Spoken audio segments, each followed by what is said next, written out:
Tipping Point. You are listening to The Tipping Point Show with your host, Mr. Just Ask Joe, John Yeah. Right here on WLOU. Stream it live on Facebook and WLOUonline.com. And now, The Tipping Point Show. What's going on, America?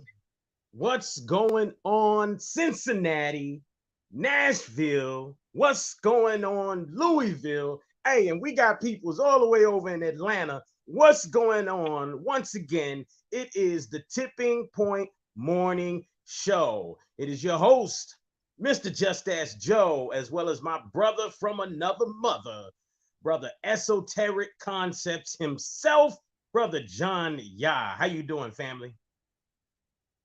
I'm absolutely wonderful, brother. How about yourself this morning? Man, I am doing great. I'm doing grand. Rich rising to everybody out there. How y'all doing? Big shout outs to everybody who's jumping online.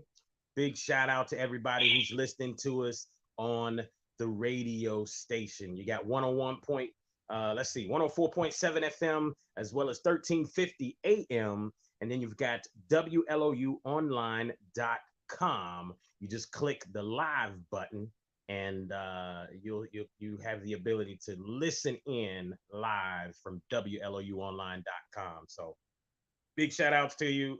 Leonard Walker, shout out to you, good brother. He's already tuning in online. And that's dope, man. We got a great topic for you today. So that's why we pulling some people out the woodworks, folks, because we got a fantastic topic for you today. We are going to ask the question, can black people, blackity, black, I'm using the trigger word. Can black people make a difference in office in the black community? Can black people in office make a difference in the black community? Great rising there. Phyllis Myers, fantastic. Big shout out to you. So that's the question we're going to ask today, folks. And we're going to have attorney Karl Price, Esquire, who is running for, what is the seat he's running for there, Brother John? Jefferson County Attorney's Office. So he's going to be the top prosecutor in Jefferson County. The top prosecutor, HPIC. He's going to be the head prosecutor in charge in Jefferson County. Man, so that's interesting because wasn't he a prosecutor before? And then he became a defense attorney? He was an assistant prosecutor. Yeah, well, he was already an attorney before, he signed up. Of course, he was already in private practice. That's what I want to say, before he became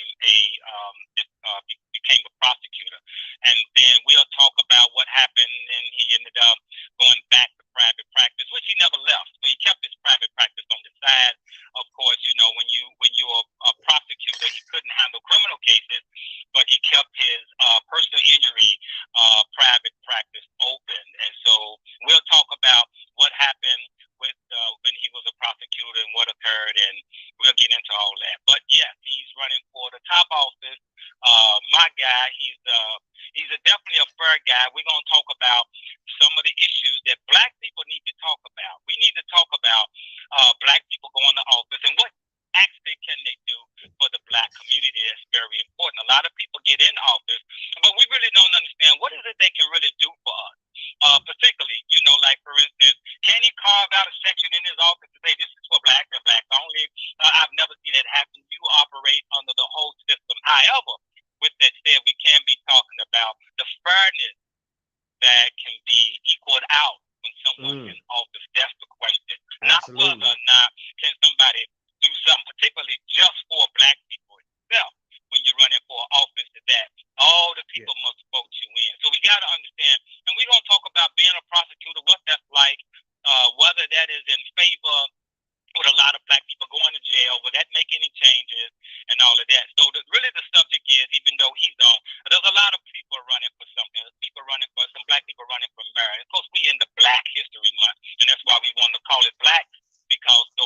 words is what we're looking for. What can anyone do for the Black community if you are in an office that was designed and run and controlled, operated, and the rules are set against people who Caucasoid are counterparts?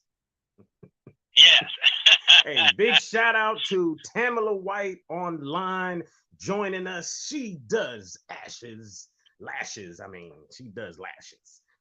Let's see. We got Dr. No Job joining us from YouTube. So appreciate you, family, joining in, tuning in. We got that brother right there. We got to talk about having that brother on. He's into Forex, and I've been kicking it with him on a couple of days ago. He's a guy we may want to bring on to talk to.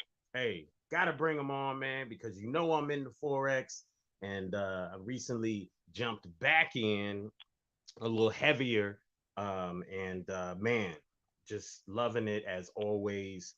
You know, sometimes you take a break from things. I took a break and did a little more research and stuff, and jumped back in and just loving it. And then I kind of hit you with it and was like, hey, bro, you know, because I'm the type where, here's the thing, I've sat here and I've watched the ability to sit here and show somebody, look, I can show you how you make about $1,000 a day. All right. And for most people I know, that's a big influx of money. And what's interesting is how many of us will just kind of nonchalantly walk away and say, I don't know much about it. But that's what I'm trying to show you. I'm trying to show you something about it. And hell, Google is your best friend. You ain't got to even listen to me. You could Google, you know, and you know, but people don't just jump on and be like, now if somebody comes to me and tells me, look, I can show you how to make $1,000 a day right from the palm of your hand and your cell phone. Guess what? My next question is, okay, how? What? Show me.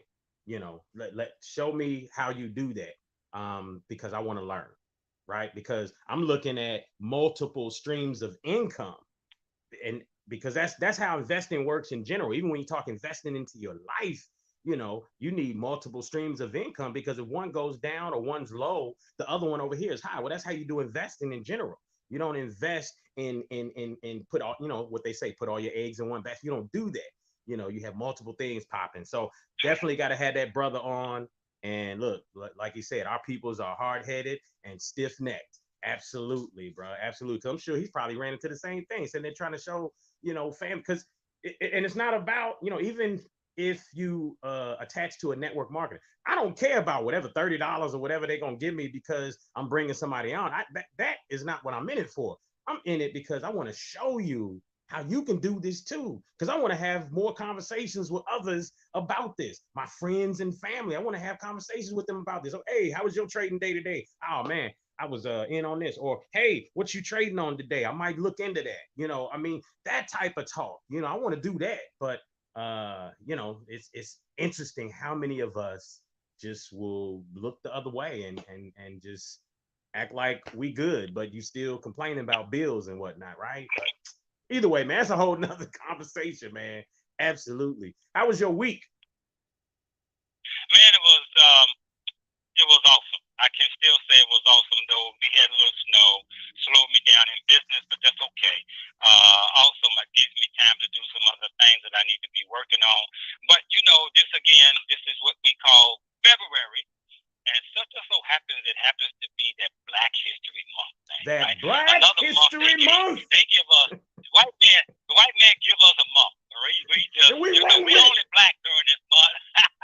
We run with it. And so, but when you was just talking about our people, and when it comes to wealth, there is something that's problematic with me when it comes to generational wealth, or even talking to our people about doing something different other than the norm. Our people seem to be stuck in a default program that was already planted into their brain to doing something different. I'll give you an example. For instance, take this month, for instance. This is the only month that we really talk about celebrating Black stuff. I mean, it's kind of really crazy. You should celebrate yourself every day. You shouldn't have to have one month to say, I'm going to do something special. In fact, who the hell gave us this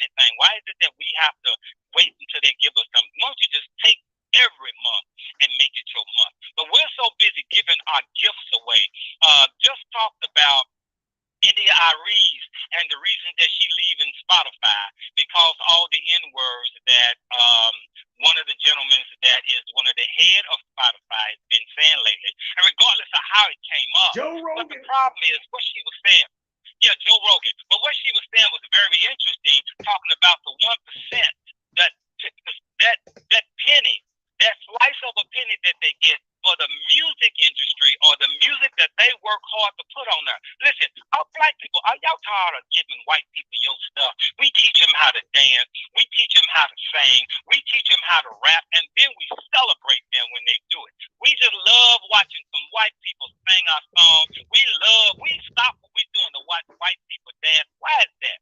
Why are we so fascinated with white people, with our stuff? It don't make any sense to me. But nevertheless, here we are in another Black History Month, where we're going to only talk about black inventors and black stuff that we did, black pyramids that we built, and all the stuff that we did. And then we go back to February, well, you know, and John, we're going back to being the white ones again. John, come on, John. You know that black stuff only happens in everything that ever happened only happened in February. You know, so that's why we do that, because all the inventions that we did only happened in February, and they only work in February, right? So those heart monitors, they stop working throughout the rest of the year. You know, they only work in February. You know, so then you know, the traffic lights, you know, they messed up every other month, but in February they work right. You know, dog, the idea, bro, when you really look at it, we've invented our people, our hands, our thoughts, our minds have invented damn near everything. And no, exactly everything. Only thing they have done was to improve our invention. I don't care if you're talking about the internet, Wi-Fi, fiber optics, cell phones, shoes. Whether we're talking about how the mass production of shoes. If it wasn't for us, mass production of shoes wouldn't exist right now the way it does. But it's because of us. It's, you know, Leonard to tell you, hey, it's a weird name, but that brother is a brother, and it's because of him that we have mass production of shoes. Shout out to History Untold 400. You talking about George Washington Carver? George Washington Carver? No, there's a brother. No, he's the reason. Yeah, George Washington Carver is the reason that Ford Motor Plant is running today. Yes.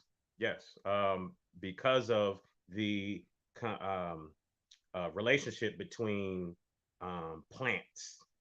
Karl Price on line 3. Karl Price on line 3. The relationship between plants and such is where Ford got their idea of a actual plant. But the name. Okay, here it is. Ernst Maxlinger, and that brother right there. There was a before he came along, they were making shoes by hand.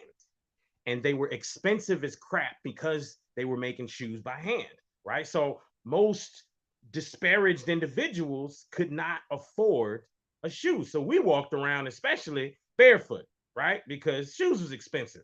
Well, Jan Maxlinger, he was actually a brother from, I believe, Europe. And he came along and he developed something, I forget what it's called, but it's a part of, he developed a machine to do a part of the shoemaking process that then took them to be able to make, you know, hundreds of shoes a day instead of just a small amount a day. And it's because of him Guyana, that's what it is, from Guyana.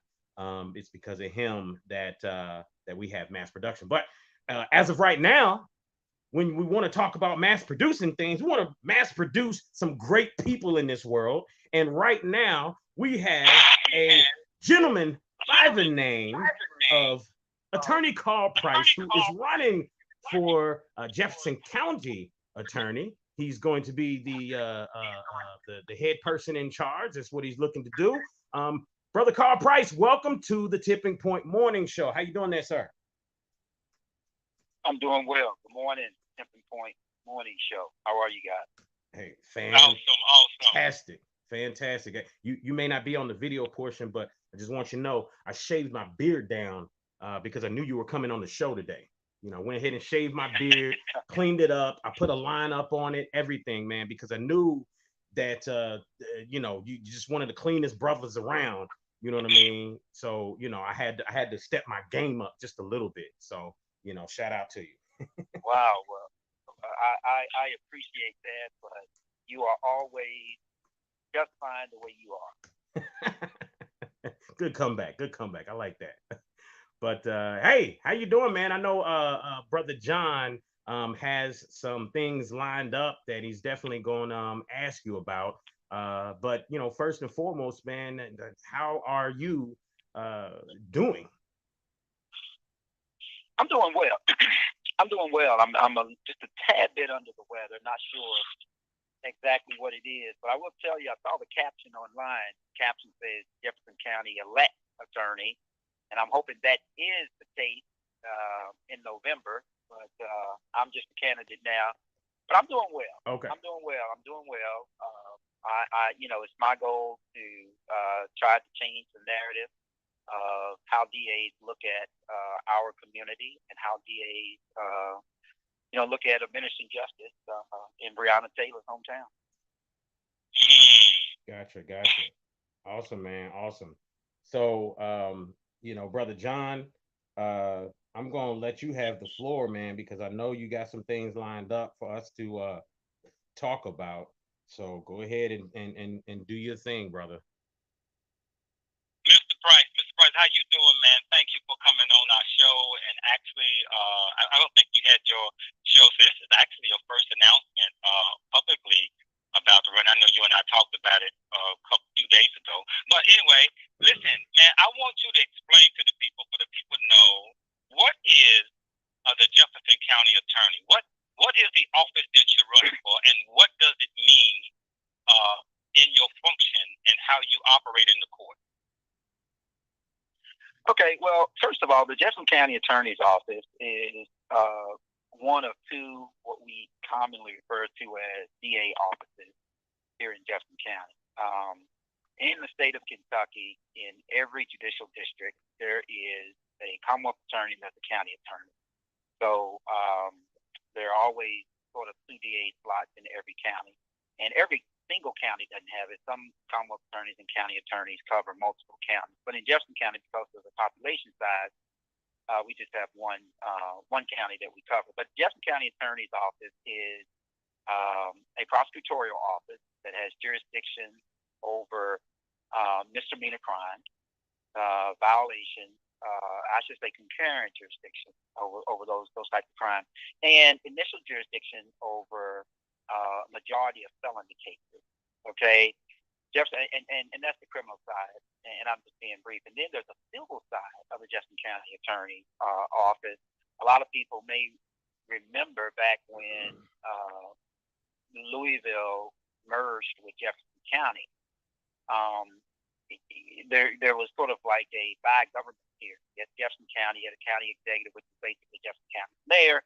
Then you had the mayor, which is basically the mayor only of the city outside Louisville. Then when they merged, they became one metropolitan area. And the Jefferson County Attorney then took over all of the civil matters of this jurisdiction. So basically, just give you an example, child support is civil matters, civil and criminal matter, but Jefferson County Attorney's Office controls that. Family court, civil family court matters, Jefferson County controls that on the civil side, provides prosecutors.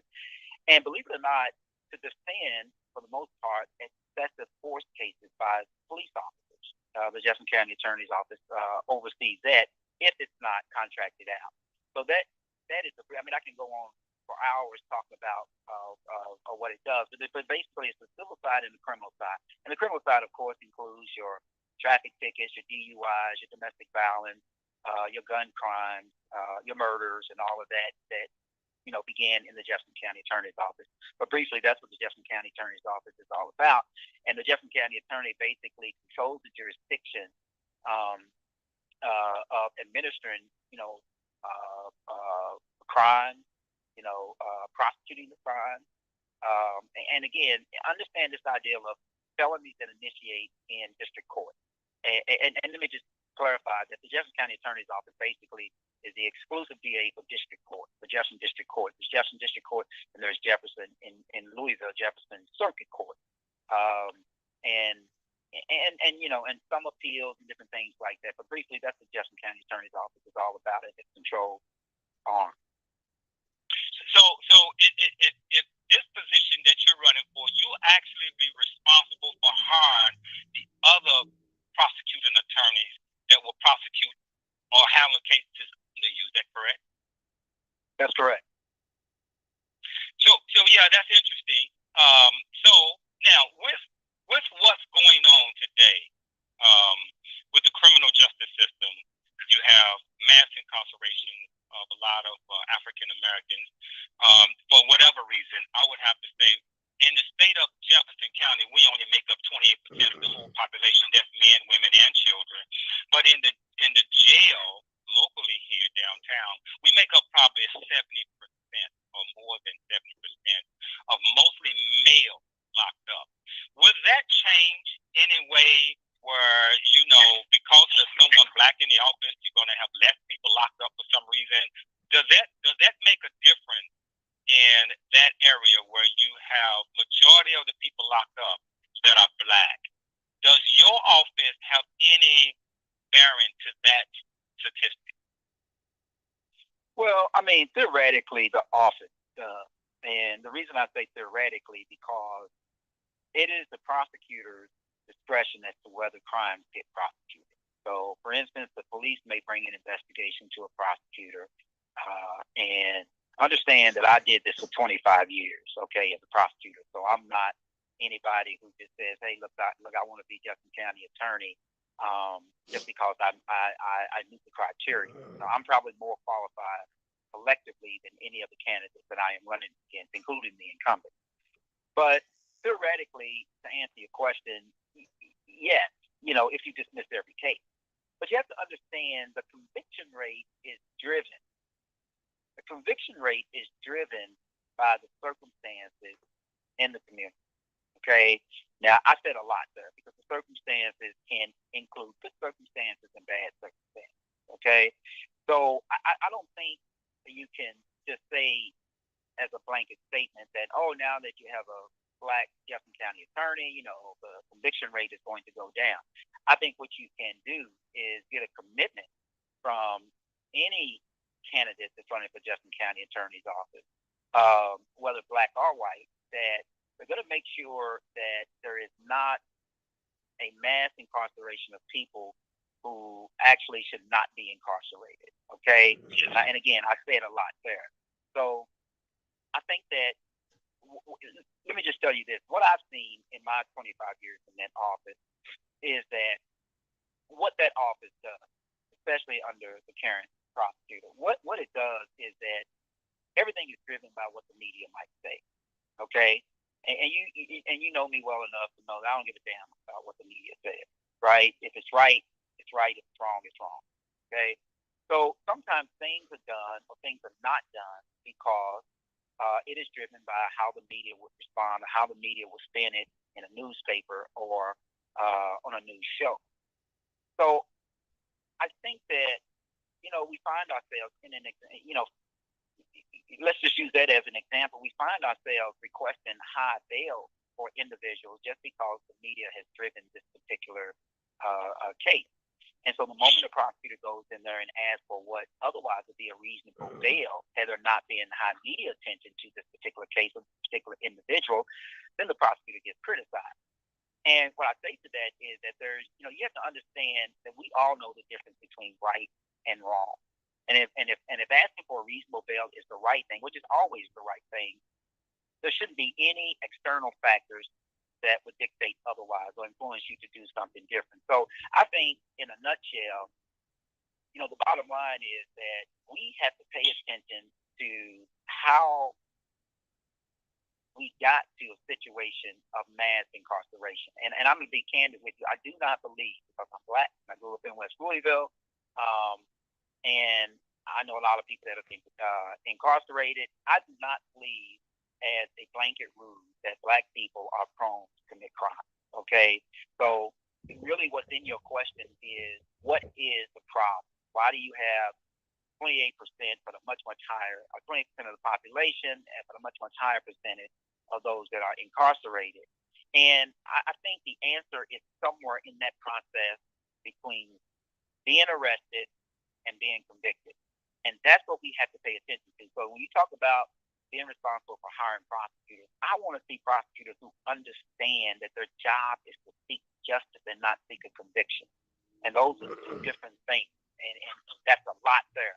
Seeking justice or seeking a conviction. If you come into a case that says, my job here is to seek a conviction, you are doomed. I'm sorry. There's a much, much higher risk that you are going to incarcerate somebody who is innocent.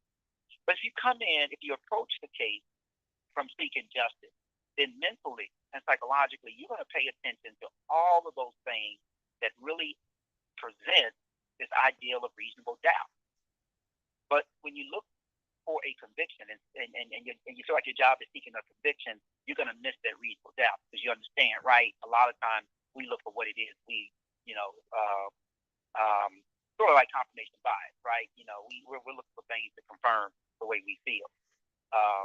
But that's just in a nutshell, just in terms of this idea of mass incarceration. I just got to make sure that we all understand that just because you have a black person in office doesn't mean that the circumstances are going to automatically change. I think what we have to do is we have to pay close attention to how we get to where we are. And some of that may be police misconduct, which, by the way, is controlled by a prosecutor. Believe it or not, it's controlled by a prosecutor if a prosecutor does what he or she is required to do under the Constitution. That's interesting. So a person can get locked up for a case, and the police can put all kinds of charges on, from tampering with physical evidence to possession, when the possession is really or possession is turned into a traffic controlled substance. And when you get to the court, the bond is so high because all these little bitty cases. But then by the time they get to the court and start preparing for trial, the charges that was trumped up gets dismissed. And so now the person who was incarcerated was held on a high bond because of all these charges that didn't pay. You and I know, I was just involved in a murder case that I was helping out in, and the case got dismissed, but the prosecutor had the same evidence from the very start of the crime, or very start of the case, all the way to the end, to the day of trial, and then the prosecutor decides to dismiss. Now, you and I talked about this, how prosecutors may not even look at a case to see what they got while the person is still incarcerated until it is time to go to trial. As you know, you and I was just involved in the documentary where we talked about the PFO. You did a good job, by the way, in that discussion. But like PFO has been used to get people to plead guilty to a crime that there was really no evidence. Because why? People don't understand the law. People are afraid of prosecutors and the police. And so they end up pleading guilty. The same way as a person who's trumped up with a bunch of charges, then he's offered a deal. If he dismissed so many of these charges, you plead guilty to this one. Does it seem fair or unfair that if a prosecutor is only going for a conviction and not going for what is right? So in other words, is there a problem with the police department? And how can the prosecution office fix the police bringing in trumped up charges and they're not even looking at the case, whether those charges are even valid or not? Well, the prosecutors have to be prosecuted. And that's really the most direct way I can answer that question, John. I mean, you have to understand that prosecutors they play an extremely important role in justice. And if you misunderstand what your role is, a lot of people are going to be incarcerated improperly. Okay? You're going to have a lot of innocent people in jail. You're going to have a lot of people with high bail that shouldn't have high bail. And as you know, in the state of Kentucky, you get charged with a felony, and you go into arraignment court, your bail is set. If you can't make the bail, you're in for 10 days. regardless of whether there's any legitimacy to the charge or not. Regardless of whether on the back end it is determined that maybe somebody lied in the warrant, maybe sources that the police rely on were fabricated, or maybe there was some misconduct on the part of the police. But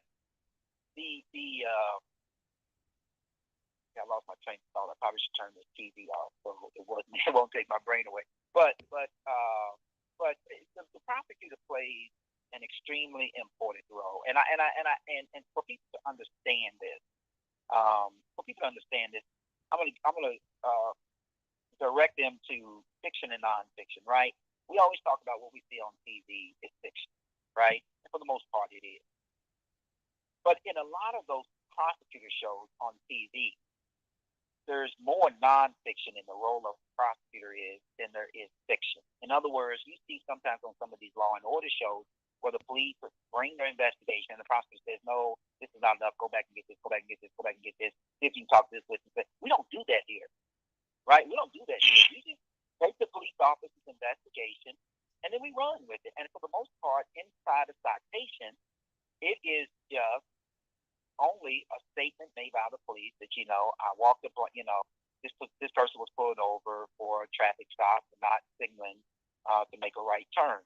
I got to the person, I asked the person to get out of the car. We found a lot of drugs, we found a lot of guns, we found a lot of money, et cetera, et cetera. And then all of a sudden, you have all of these felony charges, that were initiated, that came about from the initiation of a traffic stop. Now, the problem with that example that I gave you is that in those first 10 days, the prosecutor is not really given an opportunity, or doesn't take the opportunity, right, to say, well, let me look a little bit deeper into this. I mean, if you look at some of the arraignment court states, even today, if you look at some of the arraignment courts, and you hear the prosecutor read in the citation, basically accepting that as this is what the case is all about, notwithstanding that there is no corroboration, if you will, of the failure to make a right-hand turn. And that's important because there's no other probable cause to stop that car, even though that car is dirty. No other probable cause to stop that car without the failure to make that turn, right, or use that turn signal.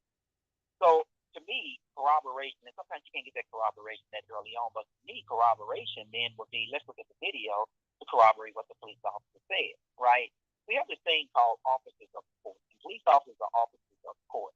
So, just like lawyers, the police officers, judge, and prosecutors, and defense attorneys, and all lawyers are all officers of the court. So the court gives some deference to what people, what those individuals may say. But at the end of the day, as a prosecutor, and under my watch, when a prosecutor gets the case, the prosecutor has to have enough corroboration somewhere, right, to add for that bail. This is the reason why I say this, and I don't want to be too long-winded, but this is the reason why I say this. Because an individual goes through 3 phases in the court system from the time that they are encountered by the police, from the time that they are convicted and heading off to jail, if that is the case, right? The first phase is the contact with the police. You're only a suspect. So you're entitled to all of the protections of the Constitution, innocent until proven guilty. Everything is resolved in your favor. Any doubt is resolved in your favor, et cetera, et cetera. And this is from the prosecutor's mind. He's a suspect. Everything is resolved unless you have that solid evidence. You have everything corroborated from the statement. If you have a statement from a police officer, then it's corroborated somewhere. You see the evidence that corroborates it, et cetera, et cetera. Then the police officer brings them to the courthouse, initiates the charge, and they become a criminal defendant. So you go from suspect to defendant. But during that phase as a defendant, you're still entitled to all of those constitutional rights. And in the eyes of the prosecutor, you're still innocent until proven guilty.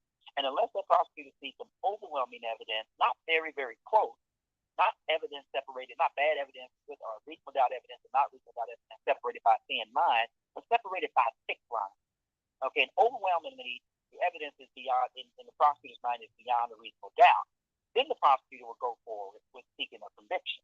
But the problem today is that prosecutors don't do this. They don't force police officers to go back out in the field and get witness statements and different things like that. You talk about the case, I know the case you're talking about, where the young lady shot and killed somebody, and it was truly, and she alleged it was self-defense. Well, the prosecutor, not until the day before the trial, or very, very close to the trial, or the day of the trial, prosecutor looked at the videotape that existed from day one that captured the incident, and then said, "Oh, we're going to dismiss this charge." Well, the problem is now you're very many months later, if not a year later, and assume that this woman was not able to post bail. She's in jail now.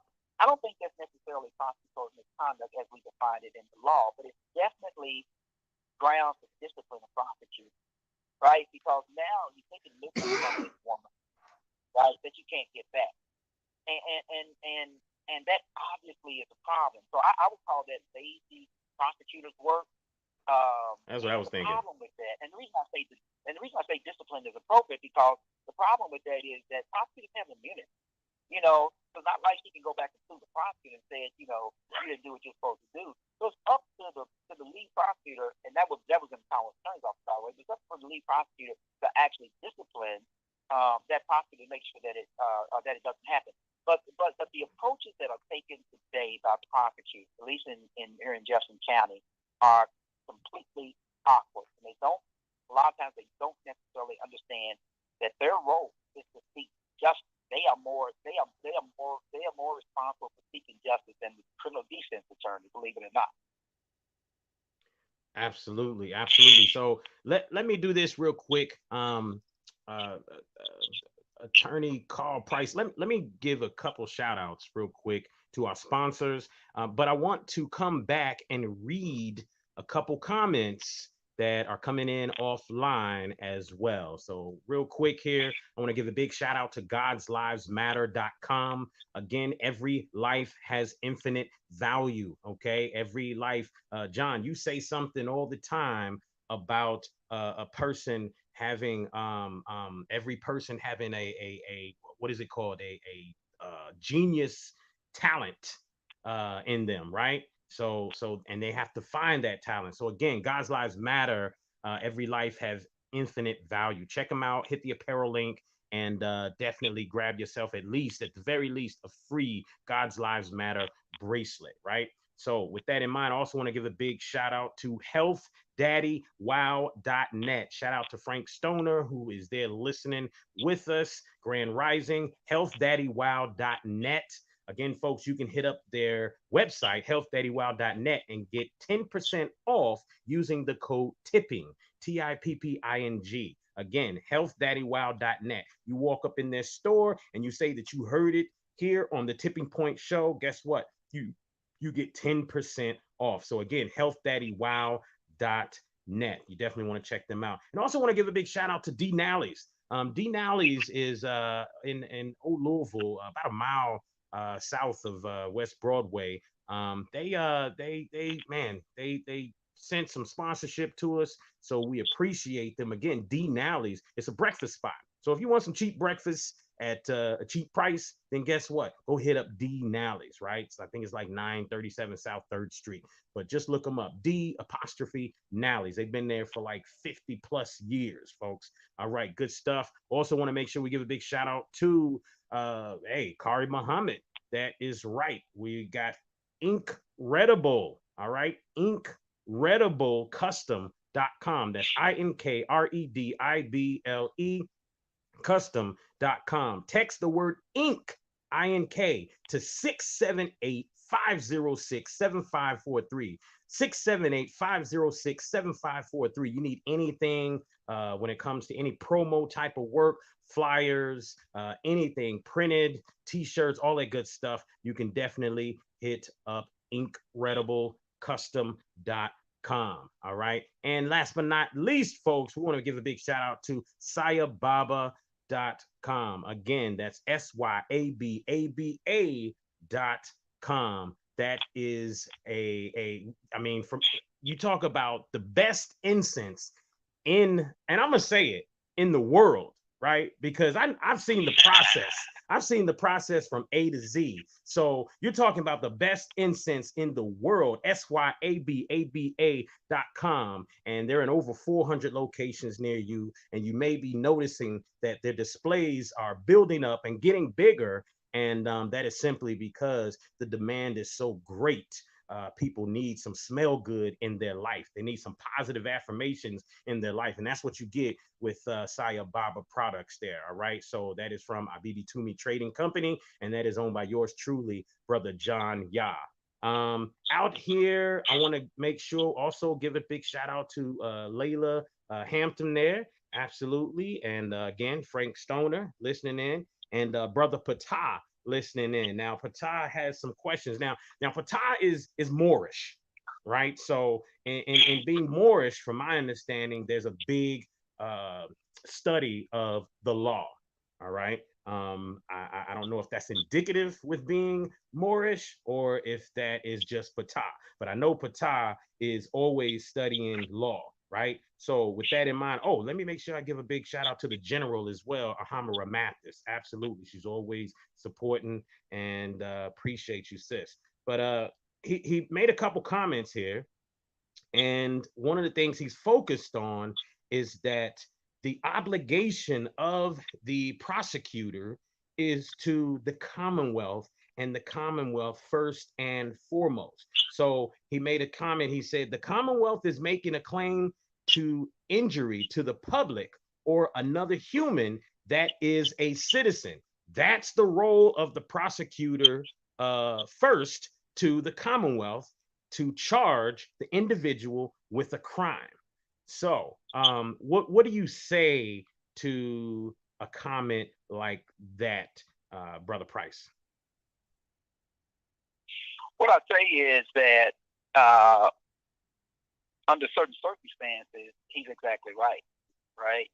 And under this particular circumstance, if you are convinced that the prosecutor, beyond a reasonable doubt, when you first get this evidence, okay, and I don't mean the evidence that tramples in over an 8-month period. If you're convinced that this person is guilty, then obviously you have an obligation to the Commonwealth. The Commonwealth are all of the citizens, right? So you have an obligation to the people. If you're convinced that the prosecutor, this person is in fact guilty, right? But I don't agree with the statement, I don't agree with the statement if the brother is indicating that is the case with every single case. In other words, for example, you have a prosecutor who says, I believe this person is innocent. I don't have enough evidence, but I have an obligation to the Commonwealth. No, the obligation to the Commonwealth is the obligation to the citizens of the Commonwealth. As opposed to, just saying, under all circumstances, I'm looking for something that is going to advance state interest. I think that is the case when you have somebody that is obviously, guilty of a crime. And I'll give you an example. When you have somebody who has committed 4 murders inside a house, police arrive, the individual has blood all over him, the individual has the weapon. You confirm that that's the weapon, the bullet that killed the individual, et cetera, and then the individual gets an attorney and the individual admits to it, even under the advisement of counsel. You're absolutely right. In that circumstance, the interest is for the Commonwealth because the Commonwealth, again, is all of its citizens. Okay, and I hope that makes sense. I always try to pull these examples out of some places just to try to make sure that they're clearly understood. But a different example would be that, if you come there in that same scenario and nobody's there, and all of a sudden, you have a person of interest, you don't have any evidence, you don't have any blood evidence, you don't have any evidence that they were there. You definitely don't have any, the intelligence doesn't find that they ever owned a gun, anything like that. And these are just off-the-cuff examples, the interest of the Commonwealth in that second example is to make sure that, we get the right person, right? That we don't put an innocent person, we don't bring an innocent person into this charade that shouldn't be in it. Absolutely. Let me ask you this. When it comes to prosecutors, whether they just got out of law school or whether they worked somewhere else before becoming a prosecutor, is it true that a prosecutor must have so many wins? If he doesn't have any wins, is that a slash against him? In other words, is give him a motive, because as you and I know, there are some prosecutors who will hear evidence that is actually against them in the case they're trying to prove, and they hide and cover that evidence, hoping that the defendant attorney doesn't bring it up. You know that we have talked about attorneys, prosecutors like Joe Gutman, which is one of my former prosecutors, who was striking black jurors just because, that was the Beasley, I think it was Beasley versus Commonwealth or Bastion versus Commonwealth, where he was striking black jurors, and it was proven later that he was doing it because they're black. But did he get a spank on the hand? Did he get reprimanded or anything? Because if you're driven just to win, then you'll win at all costs, despite sending someone innocent to prison.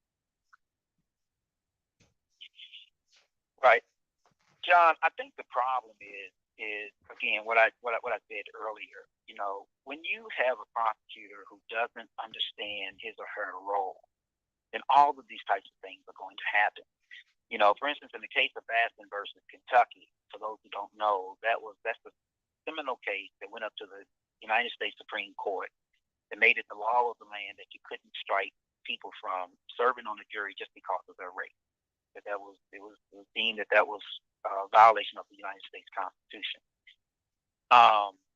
And Joe was doing it because, quite candidly, because in law school they teach you that, if you have a criminal case and you have a black defendant, strike black people from the jury, and that's an institutional problem.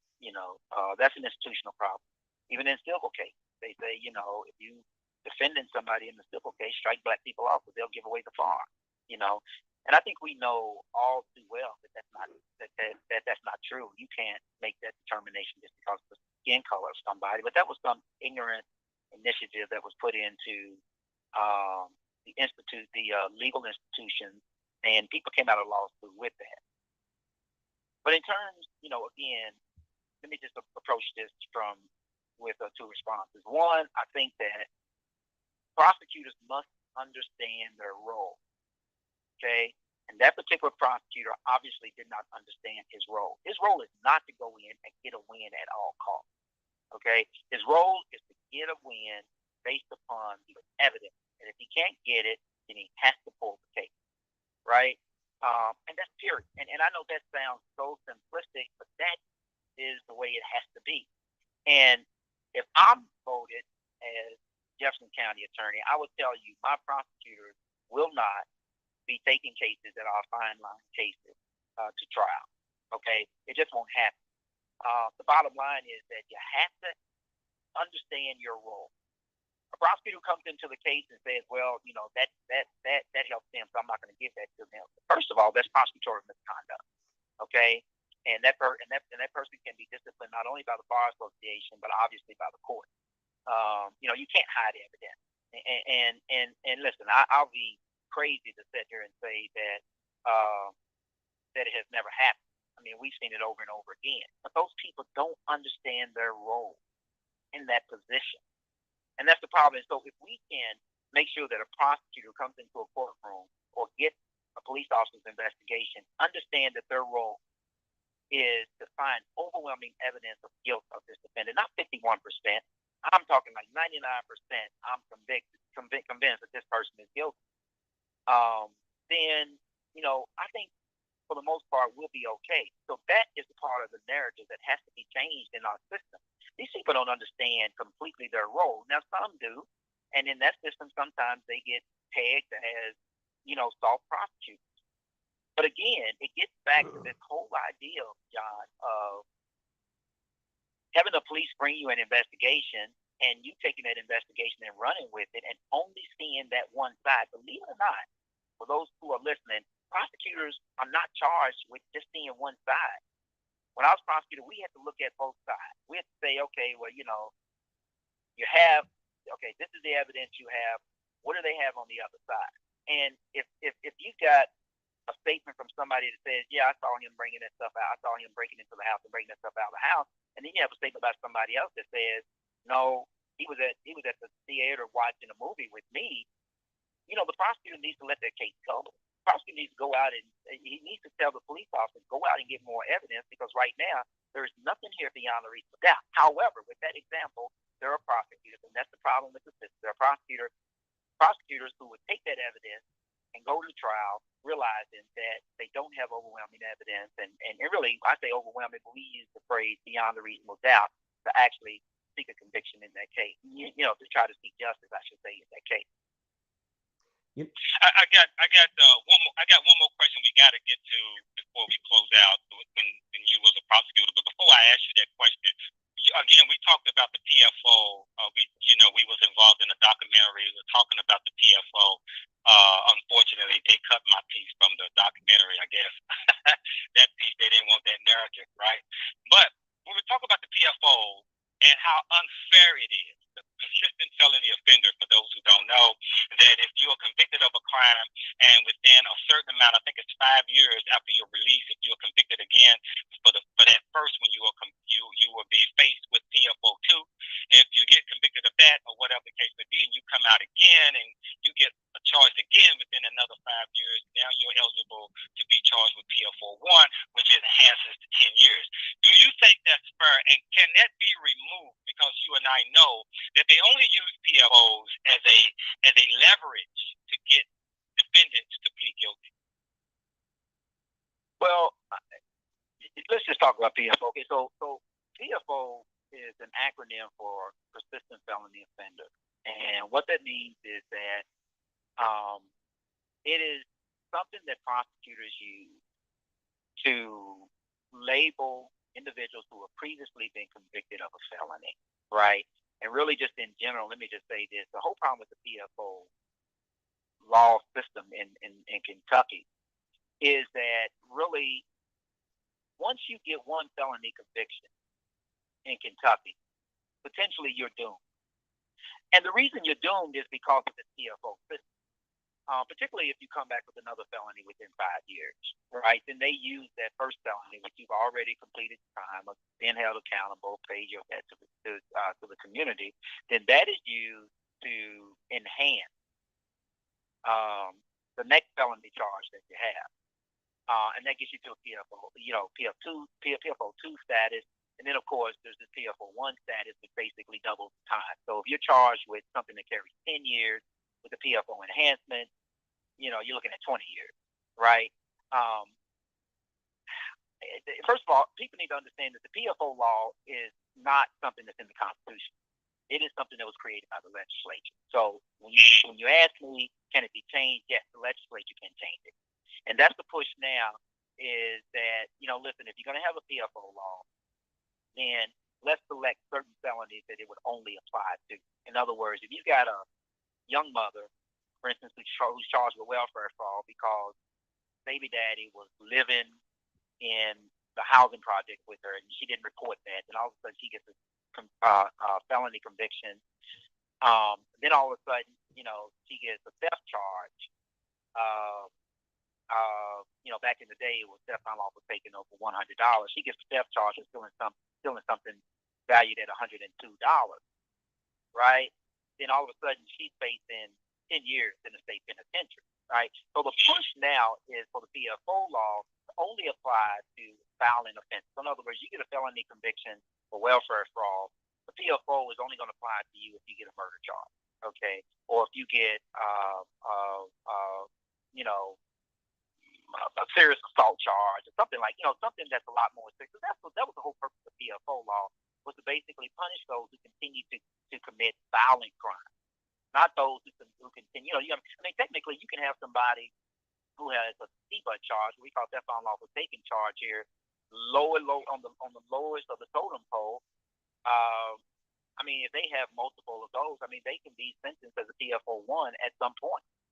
It just seems like it doesn't make any sense. So there's space to really change this law. But the last thing I would say about PFO is this, and this is what I said in the piece that was aired on CurioJournal.com, and that is that when you look back in the history, Kentucky used to have the Habitual Criminal Act. The Habitual Criminal Act was preceded by something that was during the Jim Crow era. So really, the PFO law, when you really look at it, it's a Jim Crow area law. It reminded me of the three strikes in California. let me ask you this. Well, let me just make this comment. You know, I'm hearing a lot of good stuff, a lot of great stuff from you as far as what you want to do in this official position. You know, I'm hearing overall, what I'm hearing is that you want to come in and get rid of LPM. All right. And are you familiar with the term LPM? No, I'm not. Okay. LPM is lazy prosecutor mindset. Okay. It's a term that I just made up 5 seconds ago and I put it out there. All right. So you want to come in and you want to get rid of lazy prosecutor mindset, LPM. And I think that's awesome because when you look at it, I look at what you said, you said that it's about finding justice, not trying to get a conviction. It's about convicting based on justice. So I think that's awesome because again, that when you say justice, then if we're truly doing it from that standpoint, then it puts everyone on an even playing field and it gives everyone an opportunity to actually find justice. Because the reality is that if we're, you know, all the times that someone false has been convicted simply because someone didn't like the way someone looked or didn't like that type of people or persons, then the real criminal is still out there. and that should be a problem to anyone. I don't care what color you are. So I appreciate what you said. I personally think the TV has influenced LPM, you know, because you know, attorneys, they watch those cop shows too, and then they talk about all the things that aren't the case, but they subconsciously fall into that same category of LPM as they go out and do halfway jobs and stuff. There is a LAPM, but I can't say that on the radio. But with that in mind, Attorney Karl Price, I want to thank you for stepping in and stepping up. I don't know. You got one more thing? Okay, we got just a second here. Go ahead, brother. Yeah, Mr. Price, you was just we got to talk about you being released as a prosecutor once before on some outside work that you have done. We got to talk about that because we know as a candidate, you would definitely be asked that question about when you was dismissed as a prosecutor. Can you go into the reason why and why you did not apologize to keep your job? Well, okay, and because of the sake of time, let me just say this. I'm a principled person, okay? I'm not going to just do anything just to satisfy the masses. I'm going to do what I believe is right. And if you ask me to apologize for something, I've got to be convinced that legitimately I need to apologize for something. At that point, I didn't think I needed to apologize for anything. When I've got a situation where there's a business here that's discriminating against Black people, I ain't never going to apologize for what I did. That's the short version because of the time. Gotcha. Or discriminatory in general, right? So, hey, I love it. Attorney Karl Price, we appreciate you, you know, getting rid of LPM in the justice system. So until next time, folks, we will see you right here, same place, same time. We're going to try to see if we can get Brother Karl Price on the after show. We'll see, folks. But same place, same time right here at WLOU 104.7 FM, 1350 AM and WLOUonline.com. Peace. Until next week. Peace for 70 years. All right. So give us 1 second, folks, like we normally do, and we will be right back with you.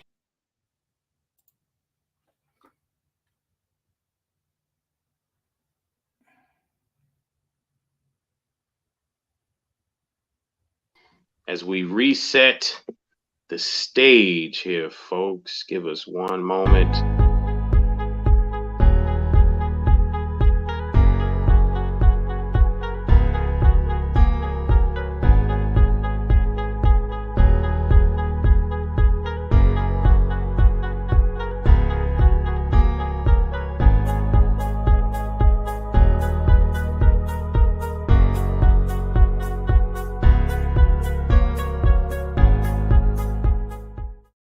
You are listening.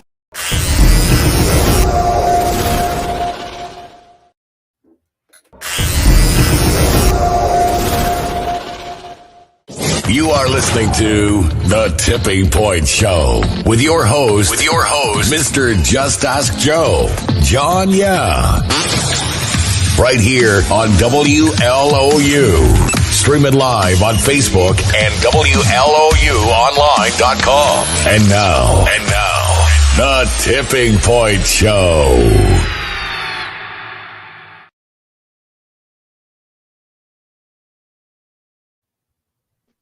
All right.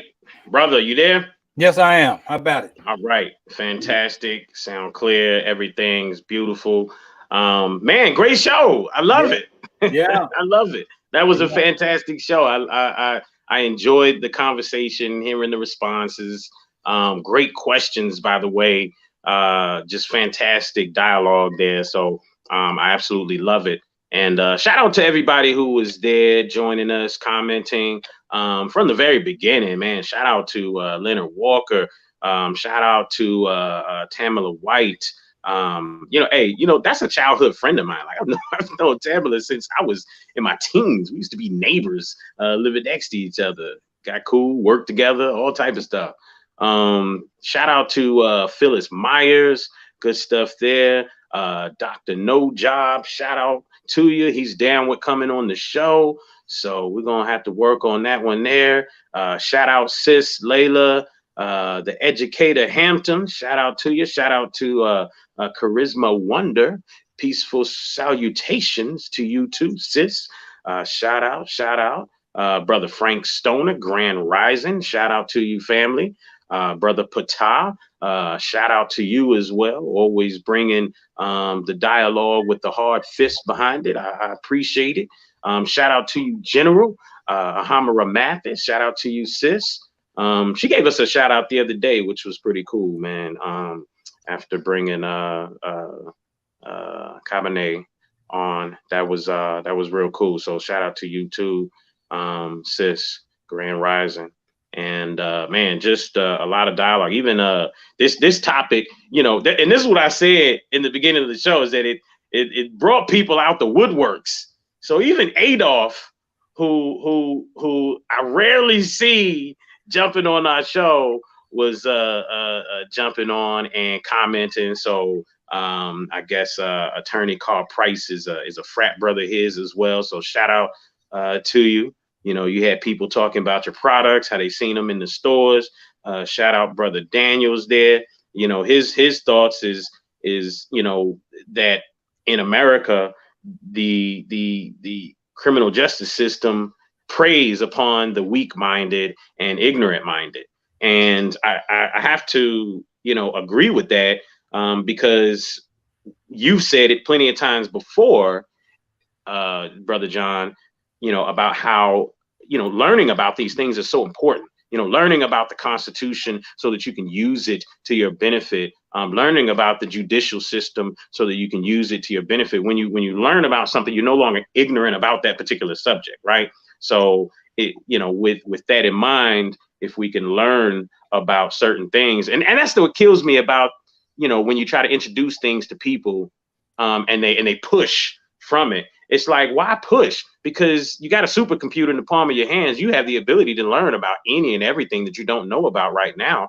The only reason why people push away from a lot of things sometimes is simply because of their ignorance, and they're scared, and that's what it is. They're scared of the idea of opening up business because they're worried more about failure than success. Therefore, they push against the idea of business when someone brings it to them. It's the one way that you conquer fear is through knowledge, and I mean, to me, that's 2 + 2 = 4. But, again, shout out to Trinita Maddox joining us as well. Yes, I fell into the Uncle Michon trap of creating an acronym, because that's a brother right there that will create an acronym for any and everything. As a matter of fact, if he could create a new language that was nothing but acronyms, I bet you he would. So absolutely. And like Hamara Mathis said, with her moment there, or with us bringing Cabernet on, we appreciate you, sis. It was a great Black Power moment, just the same. Hey, and, you know, and this was a topic that I still wanted to talk about. You know, Whoopi Goldberg. This happened in the week, and you know, we're gonna get back to this conversation with Karl Price, but I'm kind of curious as to what people think about this. You know, she got dinged on The View for, you know, which man, I'm disappointed that we shared something that in India Ari video, and whomever originally posted it took the video down and put something else up, which made all of our comments null and void. Which means we, you know, the whole original sharing of that post had to be deleted. You know, it was a bait and switch is what it seemed like. But, you know, India Ari came on talking about how she's removing her music from Spotify. And I use this Whoopi Goldberg situation as an example as well in my comment to that. Because to me, that's something that we should be mad at, the fact that she was removed for saying that the Holocaust wasn't about racism. So she was removed because of that particular statement. She said that the Holocaust was not about racism. And, you know, I think that people are entitled to their opinions. You know, you know, if you believe that it's not about racism, maybe you believe that it was about power and control more so than racism.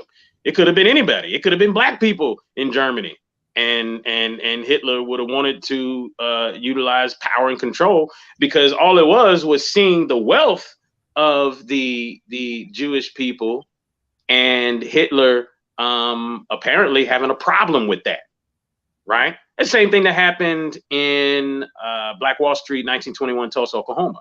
You know, they were so wealthy in that space that white oil men would come there to borrow money, right? So, and after a while, with the thing that triggered it, that one thing that triggered it, there was already hate in those people's heart for what was going on over there. They were jealous and hateful, especially after coming back from war. And you seeing this, you know, these black people then made a way. They're not just making a way, but they not just surviving, but thriving. So yeah, so to me, it's like the same thing, you know, that happened with the Holocaust. You saw the Jewish people living good and wealthy and this, that, and the other, and you mad at it.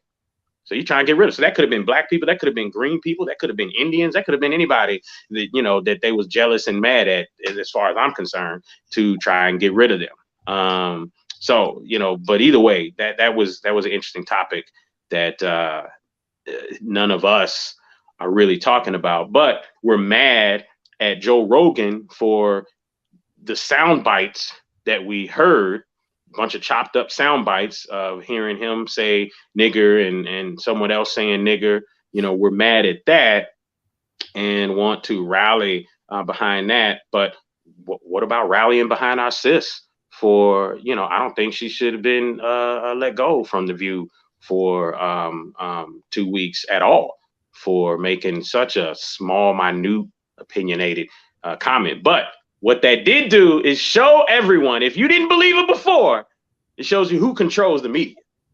All right.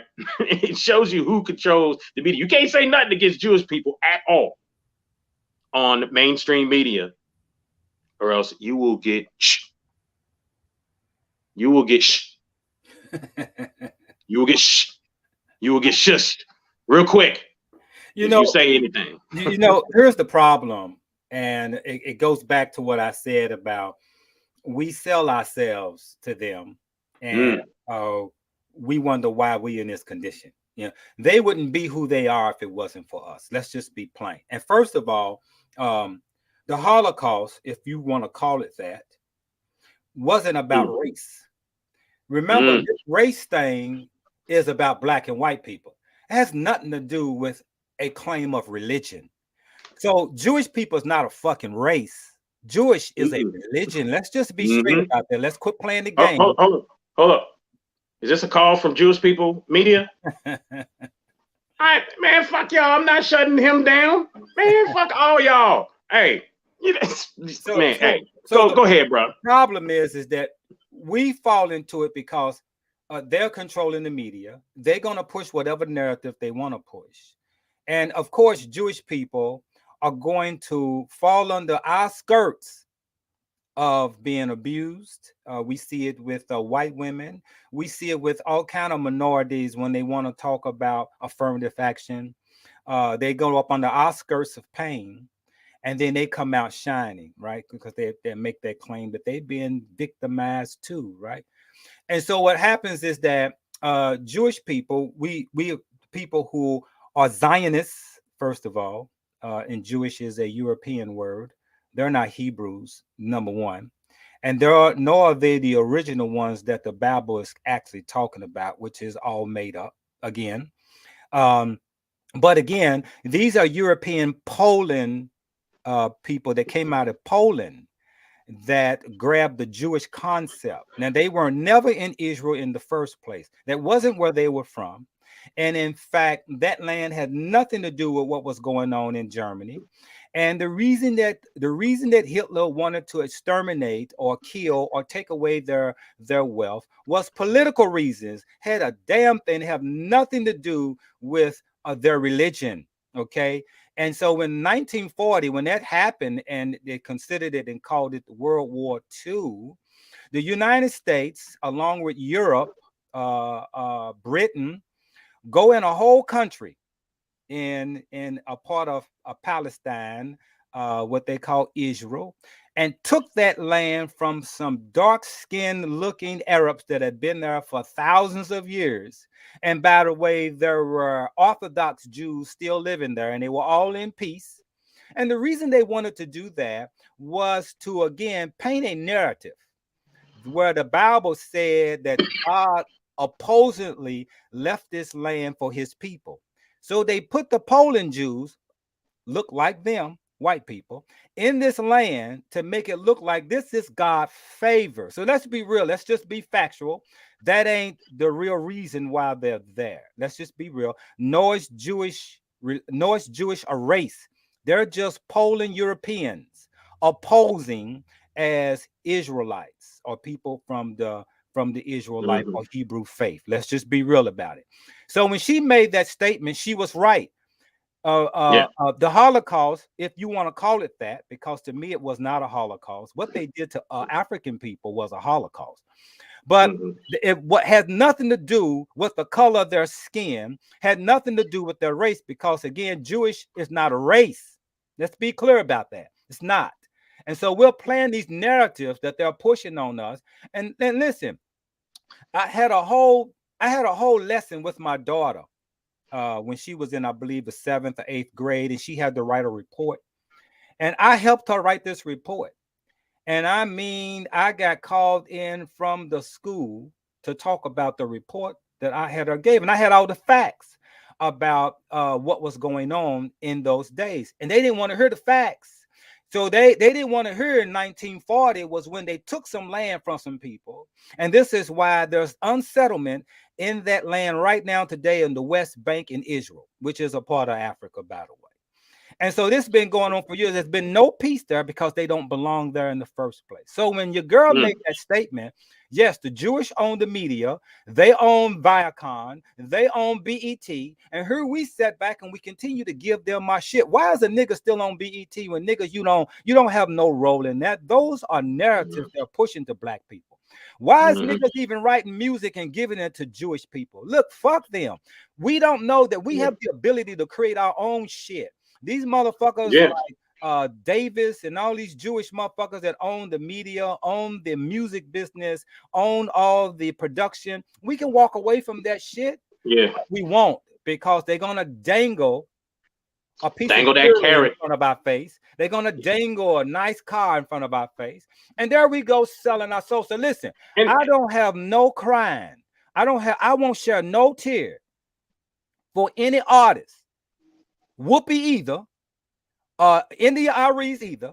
I don't shed no tear for what they did to you. None. I don't even shed tears to what anybody did in the past. We can go further back to a lot of artists that did not get paid for their work. And they still their work. It goes on all the way with these new rappers today. They still y'all can music. Y'all can say what you want about Jay-Z, But Jay-Z said, fuck that. I'm not going to none of them streaming sites. I'm going to create my own. Right. And that's what we need to be. So it's understanding the power that you have. Exactly. That's what it is. See, so I don't have no tear for someone who gets fired and then cry wolf. What the fuck? You shouldn't have been on the first goddamn place. Let's be real about it. So don't wait now to call them out. You should have called them out when you was getting the 1% and should have been pissed off. You shouldn't have been pissed off because he started saying nigga. You should have been pissed off that you was getting fucking 1% and you said, fuck y'all, pull my shit out. Because the thing about it, and this is where you get past the emotion and you start looking at truth.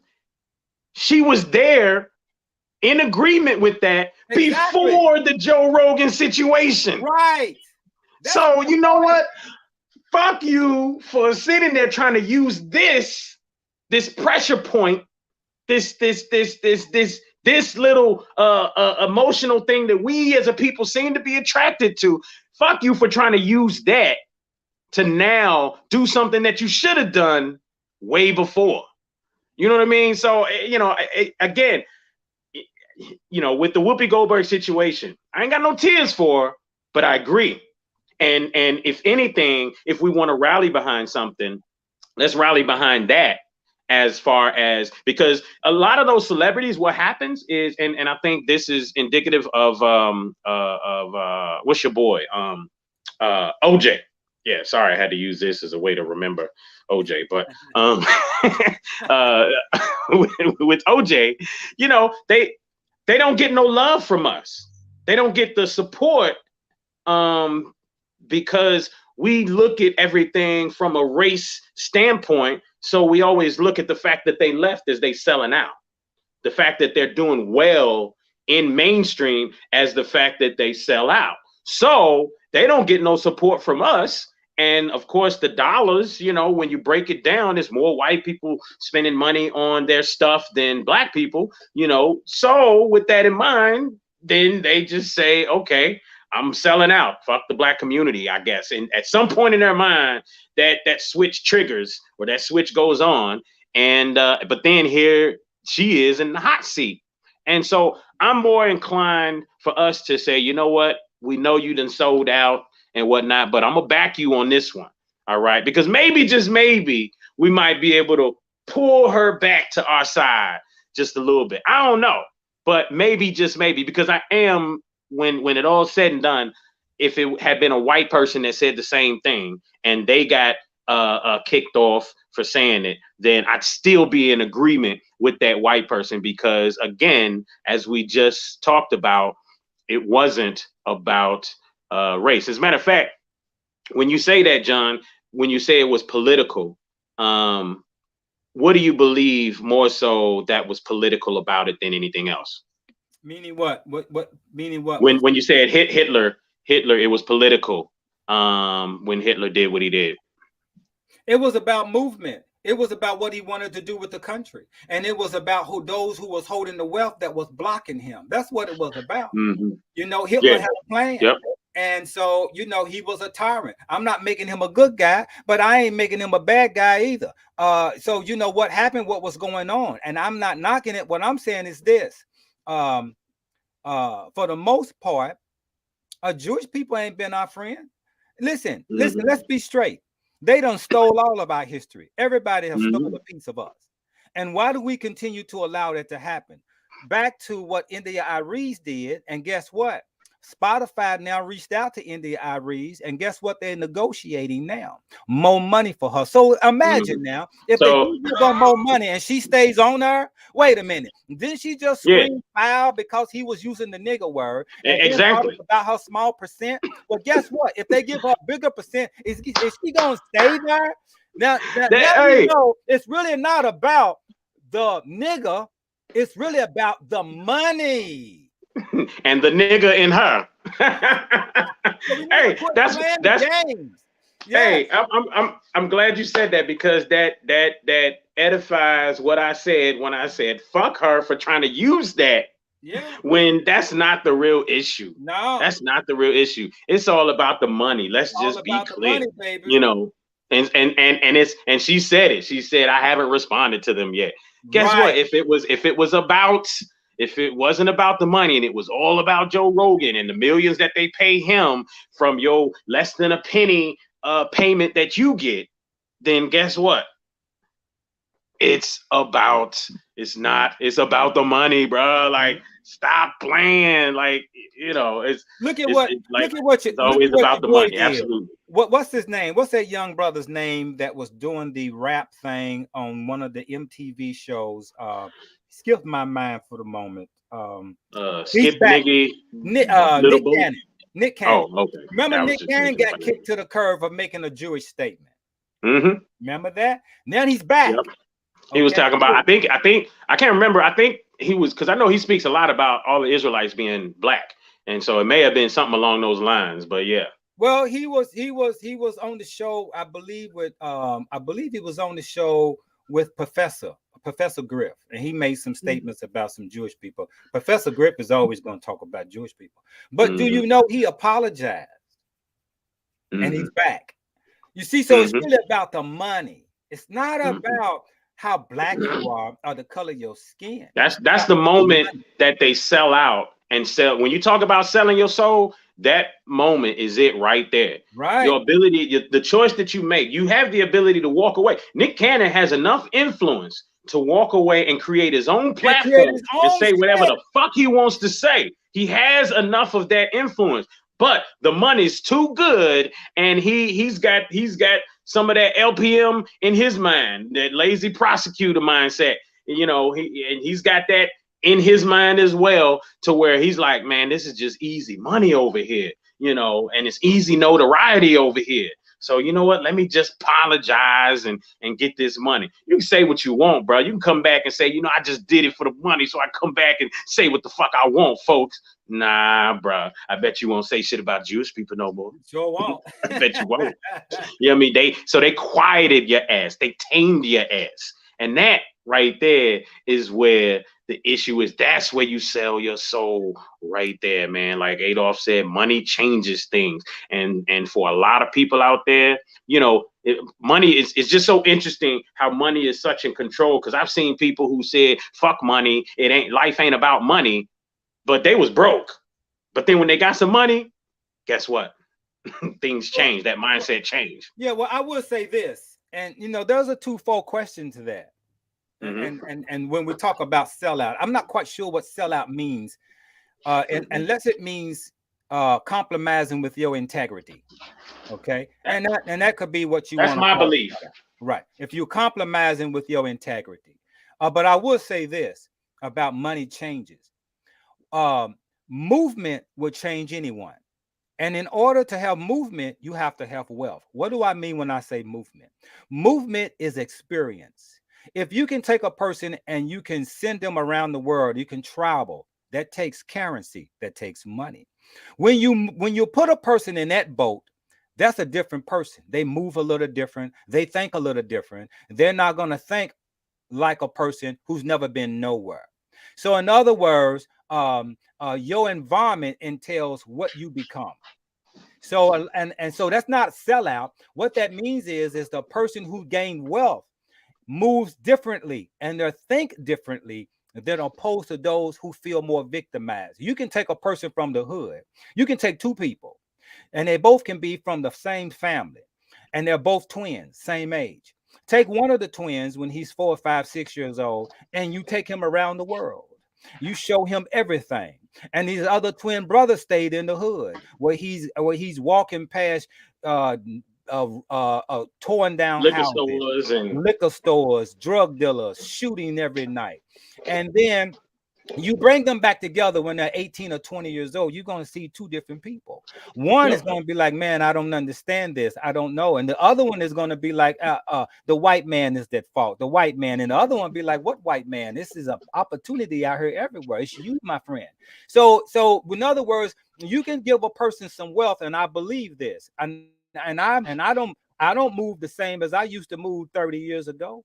I don't hang in the hood. I don't hang on the corner. I don't even run with the same people that I know. I know them. I see them. I speak. But I ain't trying to hang out with you because I move differently. But I did not I did not sell my integrity. That's the point of who I am. That's the sellout point. Is will I sell my integrity? No, I won't. Hey, so okay, Joseph Reeves went there, and I think he's going there. I think he's going there. You know, and I don't know if this is this may scare some people. I don't know, but I think I know where he's going. He said, "So what do you call what Jesse Jackson sold?" And I believe he's going way back when Martin Luther King was killed, and what the FBI said they was going to do if, in fact, well, there was, from my understanding, there was an understanding that the FBI had more to do with the killing of Martin Luther King, right? And apparently, the FBI came to Jesse Jackson and the brothers around him or around MLK and said, "Look, y'all keep quiet about who did what. You keep pandering to your black folk, and we won't release all this information that we have about MLK." And so I believe what Joe is talking about is Jesse Jackson and crew sold black people out by not coming forth with the truth versus continuing with the mystery of a lie. So that's a whole deep conversation right there. Yeah, because if we go into that conversation, I like to take it even deeper. What people accept the same religion as the people who oppress them? There's your sellout right there. There's your sellout right there. What people passes the same doctrine around that enslaved you? There's your sellout right there. There's your sellout because that took away your integrity. So all of them will sell out. If you're going to bring and if you put a church in my neighborhood, those are sellouts. So if you want to look at it, what religion do we believe in, and what faith do we carry, and why are we carrying their religion's faith? And you know, that's the part where I get, and that's the part where I never understood, is for people to carry a faith that came from, if we want to talk sellout, when you say sellout, we're talking about those who turned over for your oppressor. What about religious people? Yeah. You can name all the preachers of sellouts now, from Dr. King to Mega F. All of them are sellouts if they carry the doctrine of the European slave doctrine. And you know, in a sense, I somewhat question a person's belief in manifestation when they are 100% sold out on everything that's within them KJV book, right? When they're sold out on everything that's in that book, that Bible, then I feel like you don't understand manifestation, because I can give power to any word.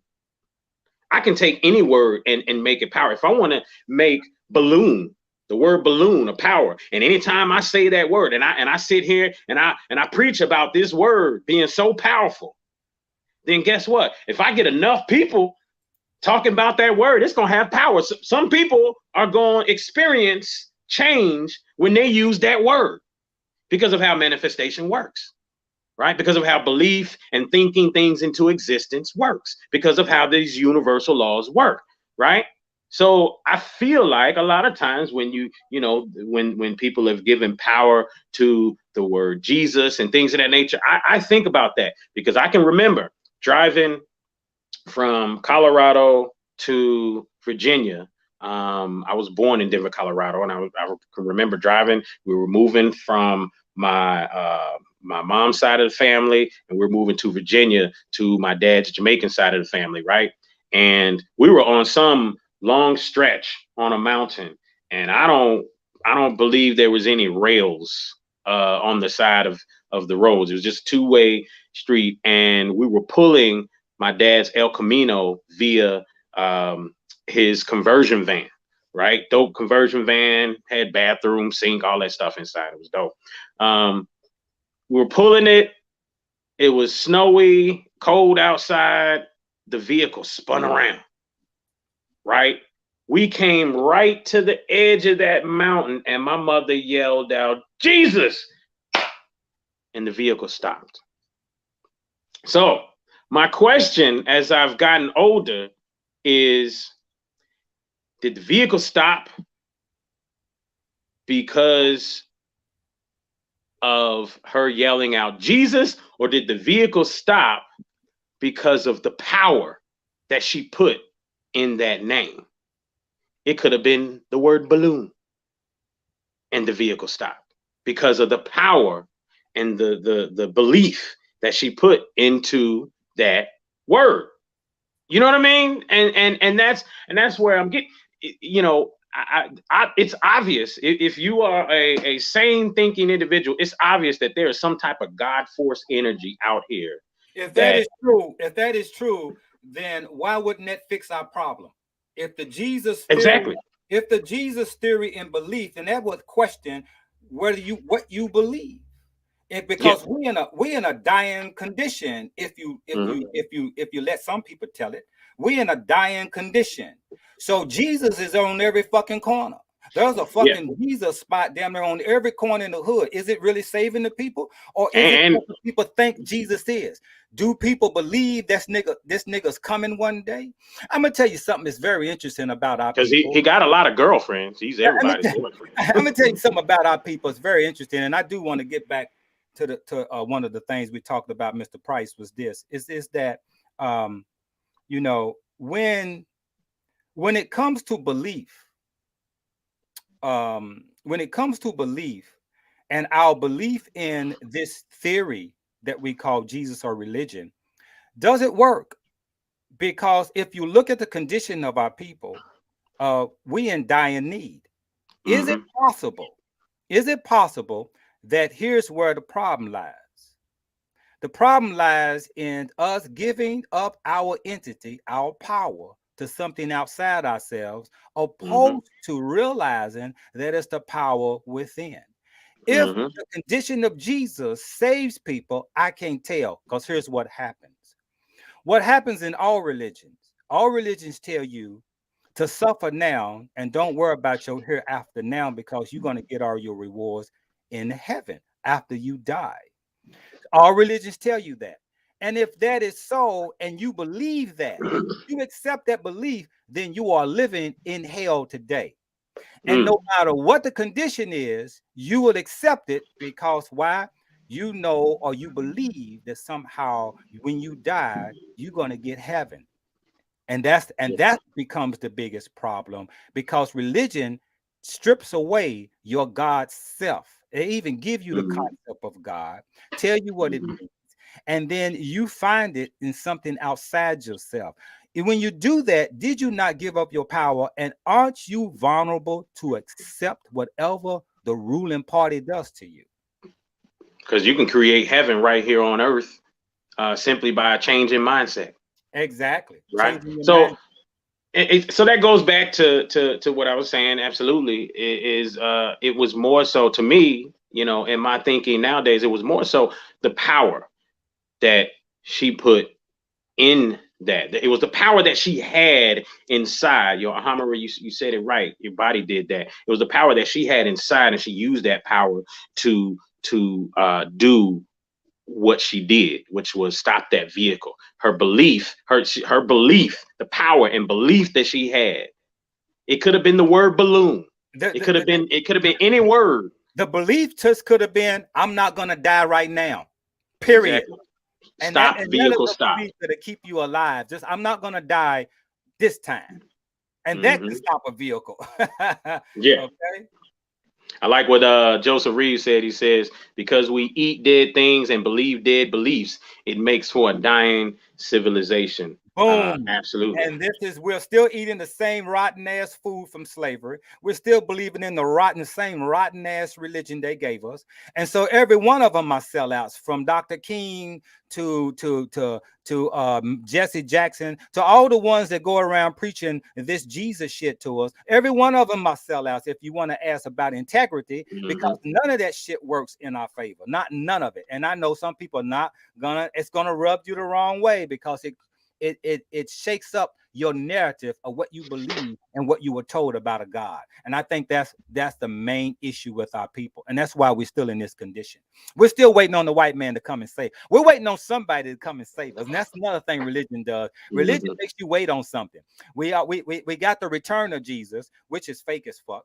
We got the return of the Messiah, and we got the Mahdi. All these motherfucking religions got a motherfucker that's coming to save. Well, if you believe a motherfucker's coming to save you, what are you gonna do? Sit around and wait on him? That's what you're gonna do. You ain't gonna. If you didn't think a motherfucker's coming to save you, what would you do? Automatically, you'll be like, I gotta get shit done. And you will be up making shit happen instead of accepting what is. And here's what's interesting, and listen to this, and pay attention to this about the concept of Jesus being black.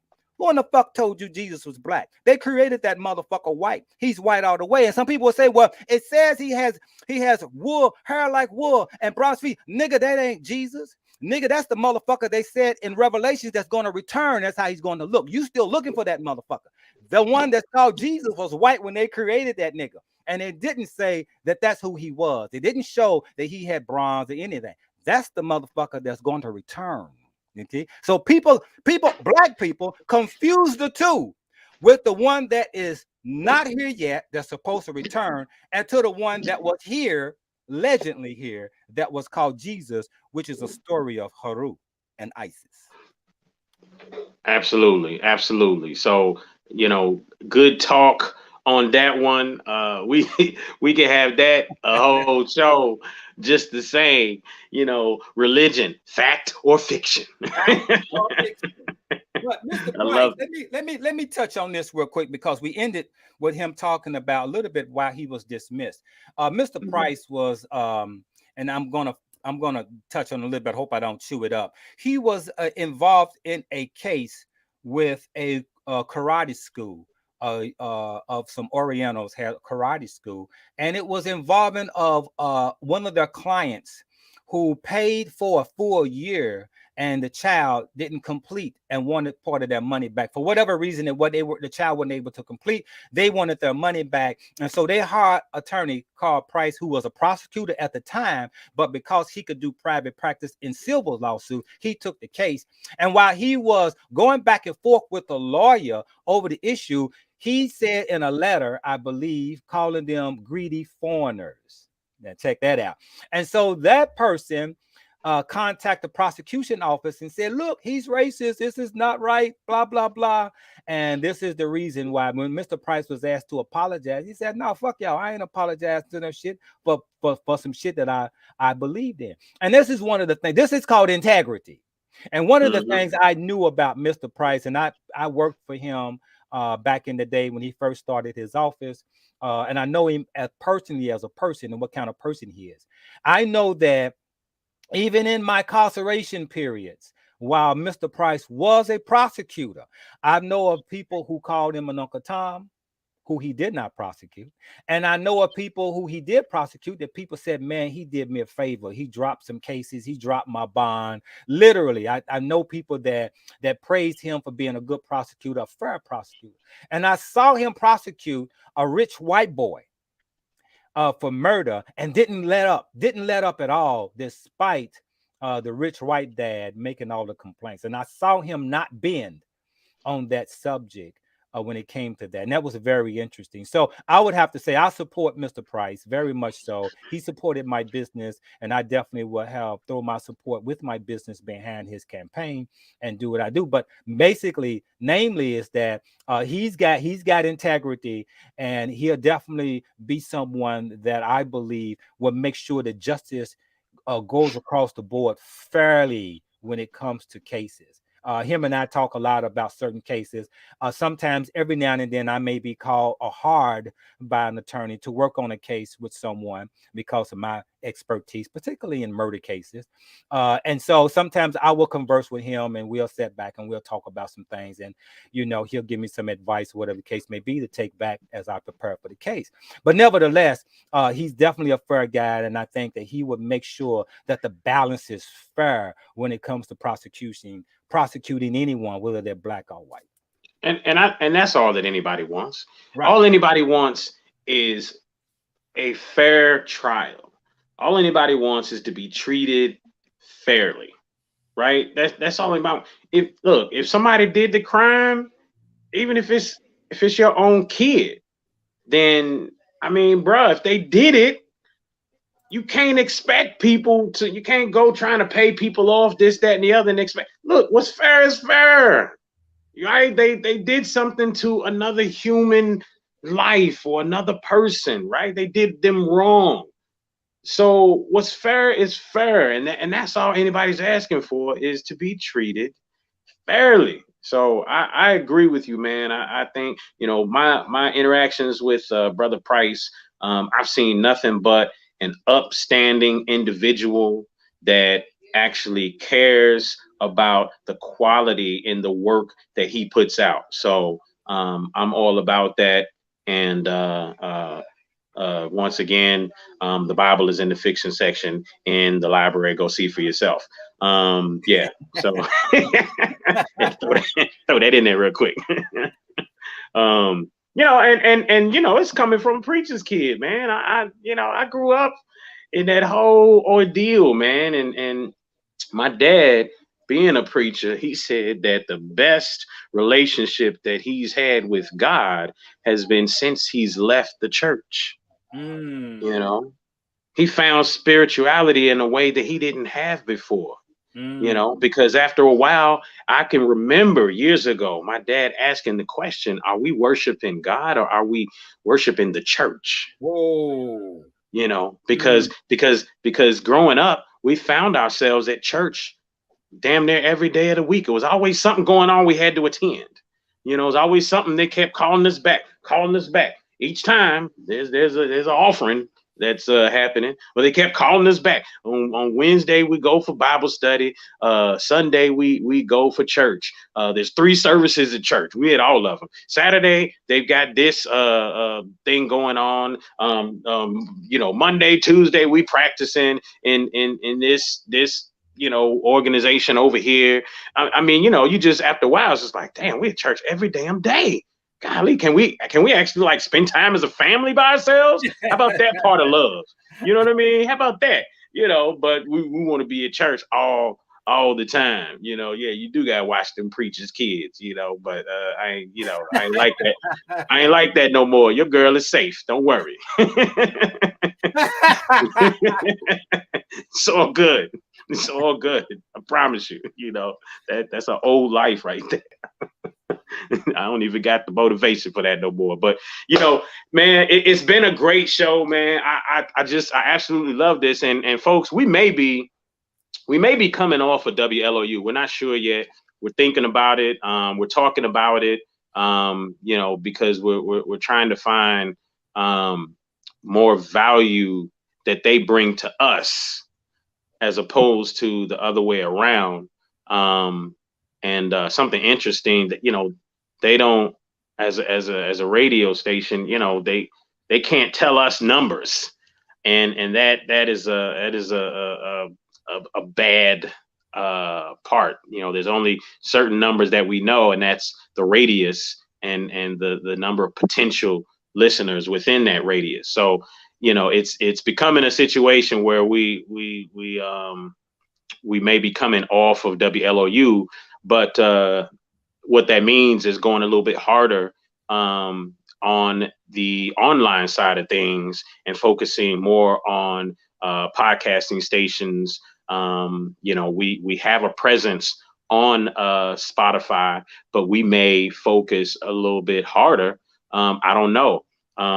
Maybe we can see if we can get Joe Rogan on the show. Yeah. And yeah. Say, hey, it's a couple of niggas here that want you on the show, man. hit them up and be like, hey, you want to say nigga? I got a platform for you. But yeah, no, we because we may focus more so on that and our online presence versus anything else. So we'll see how things go. It's an ongoing conversation right now. But with that being said, folks, it is yet another episode of the Tipping Point Morning After Show that you guys have just involved yourselves in, and we appreciate you. So with that being said, we'll see you next week. Yep. Peace. Peace. It's the Tipping Point Morning Show. All right. Once again, we out. You are listening to The Tipping Point Show with your host, Mr. Just Ask Joe, John Yeah. Right here on WLOU. Stream it live on Facebook and WLOUonline.com. And now, The Tipping Point Show.